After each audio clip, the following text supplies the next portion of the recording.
એકવાર શ્રીજી મહારાજ ઘણા દિવસ સુધી ઝિંઝાવદર રોકાયા હતા અને નિત્ય નવી નવી લીલાઓ કરતા. એક દિવસ મહારાજની સેવામાં રોકાયેલા મૂળું ખાચર મહારાજ પાસે આવ્યા. મૂળું ખાચરને ઉદાસ જોઈને મહારાજે પૂછ્યું કે કેમ દરબાર, કાંઈ મૂંઝવણ છે? મૂળું ખાચર કહે કે મહારાજ, ઘરેથી માઠા સમાચાર આવ્યા છે, તેથી તત્કાળ જવું પડે એમ છે. મહારાજે કહ્યું કે સારું દરબાર, સુખેથી જાઓ.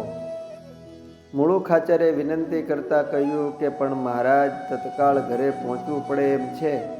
જો કોઈ ઘોડાની જોગવાઈ થાય તો સારું.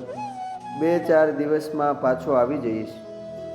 મહારાજ કહે એ ક્યાં મોટી વાત છે, આ રહ્યો અલૈયા ખાચરનો ઘોડો, લઈ જાઓ. મહારાજની વાત સાંભળીને અલૈયા ખાચરની ઈચ્છા ન હોવા છતાં મૂળું ખાચરને ઘોડો આપવો પડ્યો.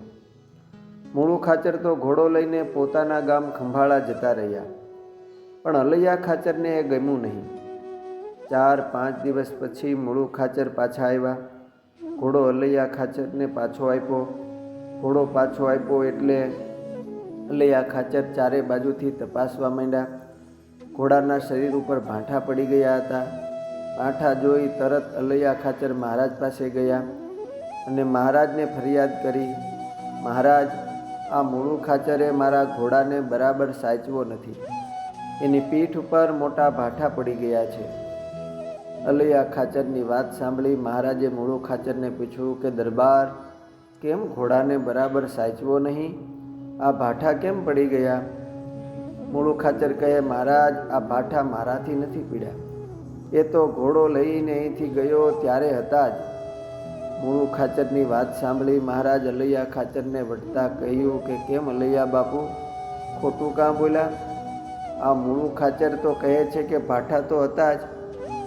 ભગવાનની વાત સાંભળી અલૈયા ખાચર નીચું જોઈ ગયા અને જમીન ખોતરવા લાગ્યા. એટલે મહારાજ થોડા આકરા થયા અને કહ્યું કે અલૈયા બાપુ, અમારી પાસે ખોટી ફરિયાદ કરો છો? અત્યારે જ અમારી નજર સામેથી દૂર જતા રહો, અમને તમારું મોઢું દેખાડતા નહીં.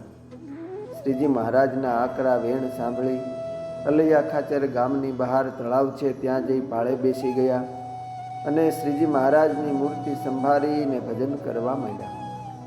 2-4 કલાક થયા એટલે મહારાજે કોઈને કહીને અલૈયા ખાચરને બોલાવ્યા અને કહ્યું કે અલૈયા ખાચર, હું તમારી ઉપર રાજી છું, કંઈક વરદાન માગો. મહારાજ, જો આપ રાજી હો તો તમારી મૂર્તિ સદા અંતરમાં રહે એવો વર આપો. અલૈયા ખાચરનો વર સાંભળી મહારાજ ખૂબ રાજી થયા અને કહ્યું કે જાઓ, એ વર તમને આપ્યો. અસ્તુ. જય સ્વામિનારાયણ. ભક્ત ચરિતમ માંથી.